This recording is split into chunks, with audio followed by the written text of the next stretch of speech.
Hello, my friends. Okay, this is a confession video. Have you ever totally lost it and scared the people around you?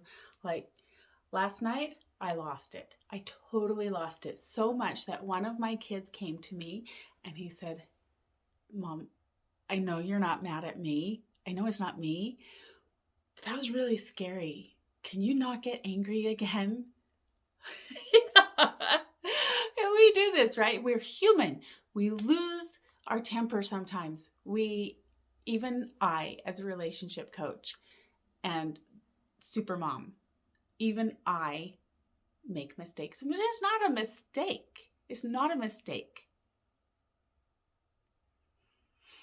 Feelings are meant to be felt. It's not a mistake.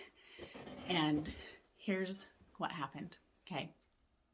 So I'll leave out some of the details. Anyway, my son, my one boy, he had a bad choice. He made some bad choices. He's almost 17 years old. 16-year-olds kind of make mistakes sometimes. They're learning moments, right? And so he had this experience.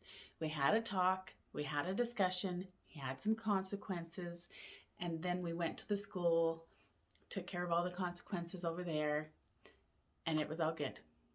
And then that evening, last night, he made another big mistake, big learning moment.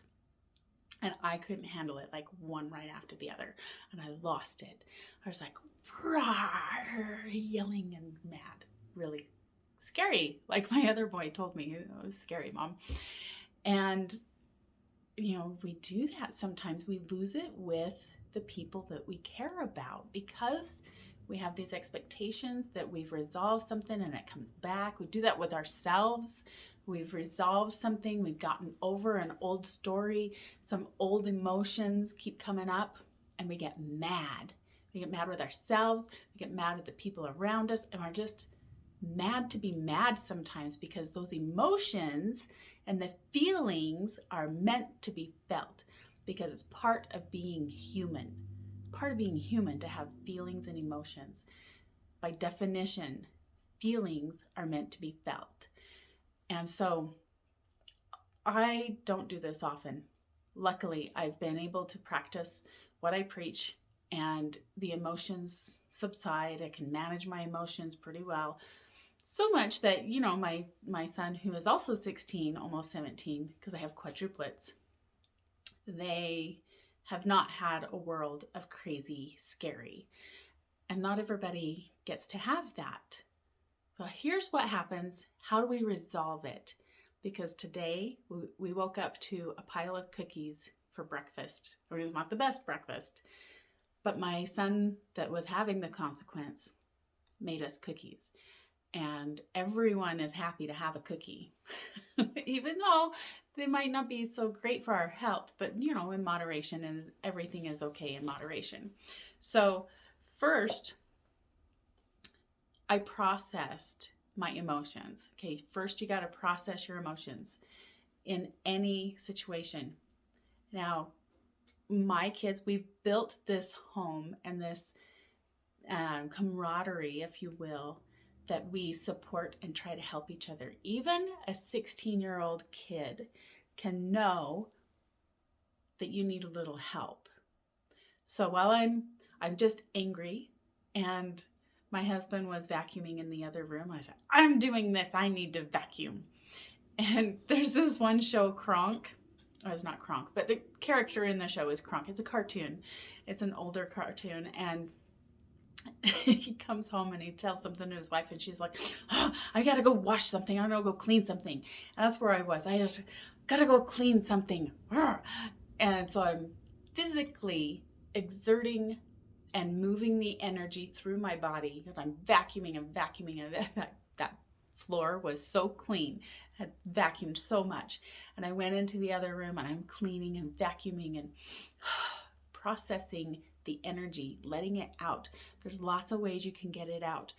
Physically, though, physically. You got to use your body as the tool that it's meant to be to process the emotions.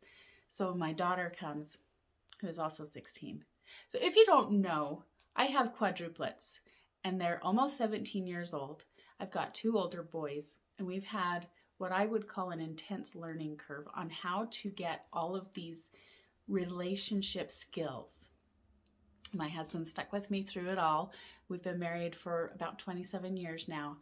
And this is why I'm here, because if I can help you have this peace in your home where your 16-year-old daughter comes and says, "Hey, Mom, can I vacuum for you now? You need to go eat dinner. We're having dinner and you didn't join us, and I'll come do this. I'm done eating. Why don't you go get dinner?"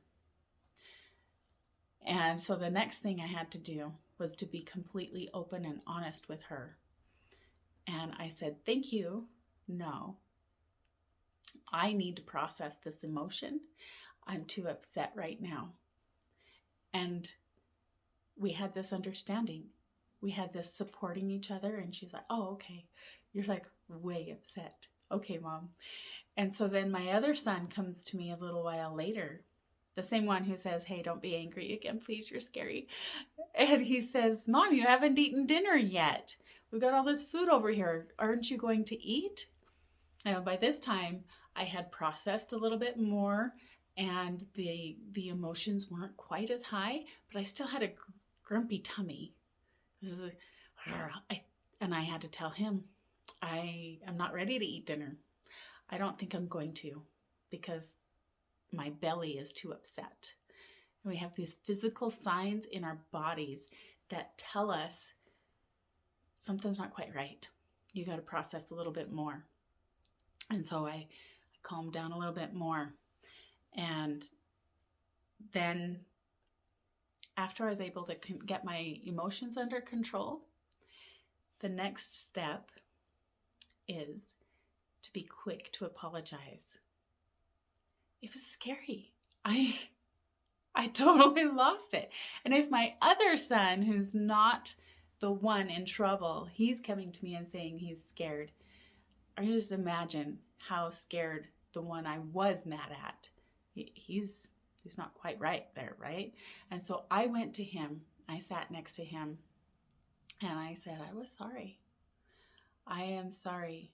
Even though, this is where we mess up a lot of times, even though he's the one who caused the problem, right? And he's the one who should apologize first. No, we don't have to wait for that. We don't have to wait. And I went and apologized to him. I said, "I'm sorry."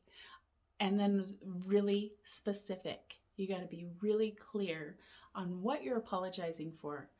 A lot of times I will say, "Oh, you're sorry. Are you sorry you got caught? Or are you really sorry for what you did?"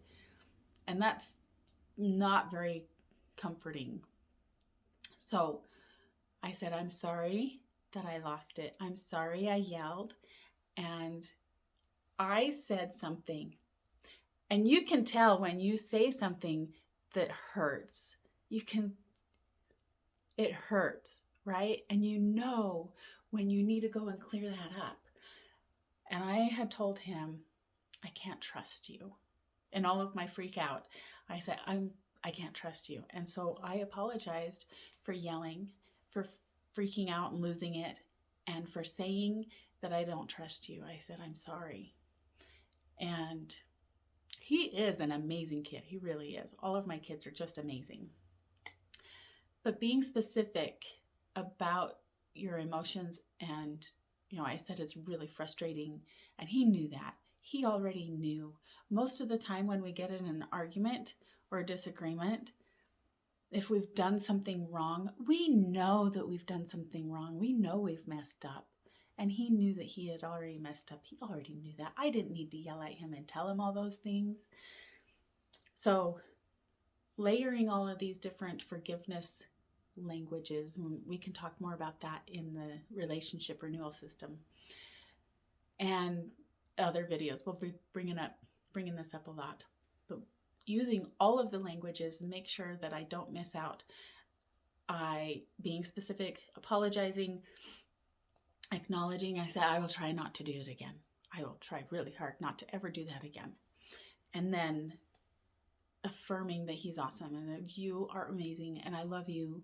And then physically, again, we got to use our bodies. They are a tool to process emotions, to connect with our relationships.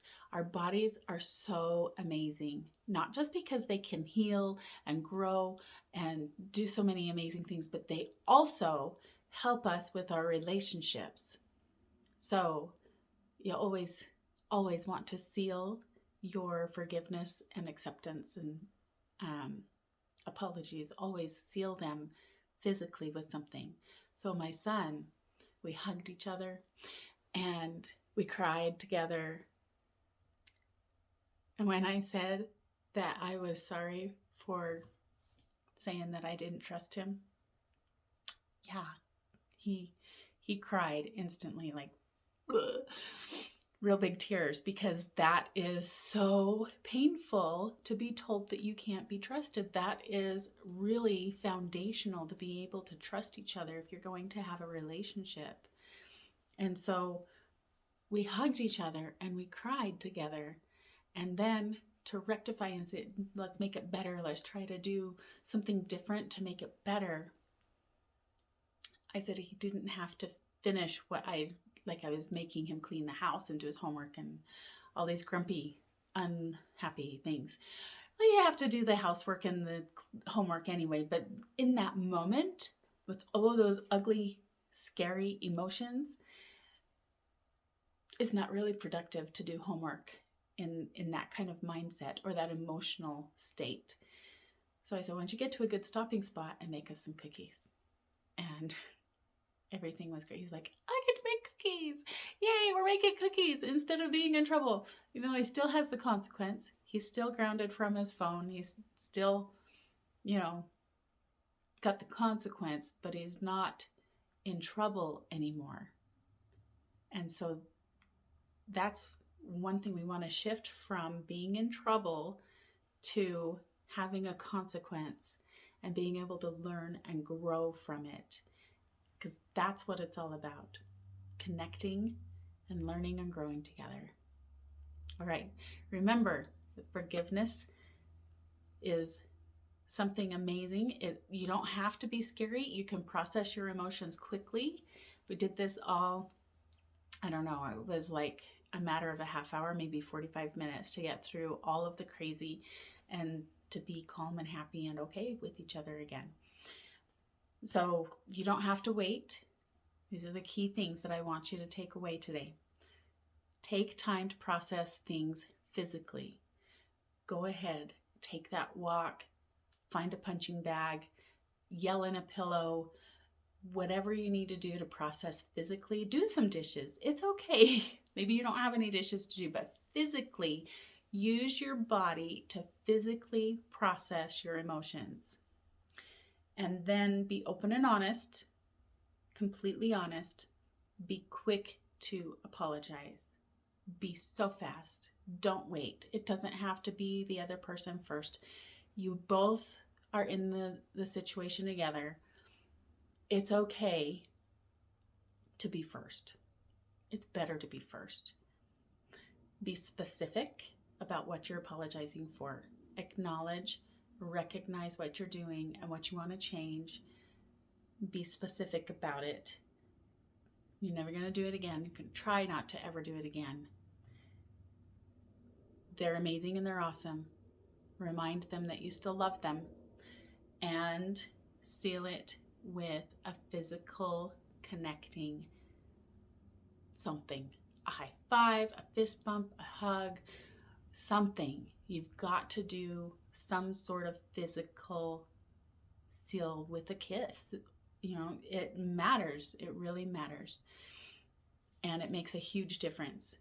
Because forgiveness is letting go of emotions. And when you forgive and ask for forgiveness, you allow and invite the other person to also let go of their emotions. That's what it's about. Okay. You're amazing. I'll see you next time.